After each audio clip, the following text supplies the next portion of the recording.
કદમના દાડે સડી ગયો. અત્યારે ઝાડ તો ન હોય પણ બાકી જો તમે પાઇપે સડી ગયા.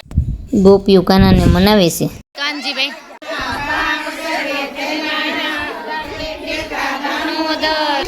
છેલ્લે તમે ગોપીઓની જો બાકી મોં જો બાકી